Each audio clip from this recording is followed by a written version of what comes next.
राधे राधे। एक बार की बात है, एक बहुत बूढ़े आदमी अपने बेटे को अपने पास बुलाकर कहते हैं कि बेटा, मैं तुम्हें यह घड़ी उपहार में देना चाहता हूँ। यह हमारी पुश्तैनी घड़ी है, बहुत सालों से हमारे पास है, तुम्हारे दादा परदादा की ये घड़ी है, तो मैं ये तुम्हें देना चाहता हूँ। पर इसे तुम अपने पास रखो, उससे पहले मैं चाहता हूं कि तुम इस घड़ी को घड़ी के दुकानदार के पास ले जाकर इसका मूल्य जान सको। तो वह बच्चा सहर्ष उस घड़ी को लेकर एक घड़ी के दुकानदार के पास जाकर उससे घड़ी बेचने के लिए उसका मूल्य पूछता है। तो दुकानदार कहता है क्योंकि ये घड़ी बहुत पुरानी हो गई है, इसलिए मैं आपको इसका 100 रुपए से ज्यादा नहीं दे सकता।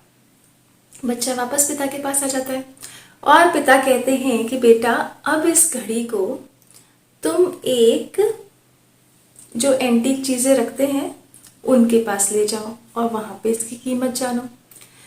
तो बच्चा उनके पास जाता है जो एंटीक चीजें रखते हैं और उसकी कीमत जानता है। तो वो कहते हैं कि ये घड़ी क्योंकि कुछ पुरानी है, इसलिए वह इसके 500 रुपए दे सकते हैं। अब पिताजी कहते हैं कि बेटा, अब तुम इस शहर के सबसे बड़े म्यूजियम के पास जाओ, संग्रहालय के पास जाओ और वहां जाकर इस घड़ी का मूल्य पूछो। जब बच्चा वहां जाता है तो संग्रहालय वाले बताते हैं कि वह ये घड़ी 50,000 रुपए में खरीदने के लिए तैयार है। बच्चा वापस पिताजी के पास आता है।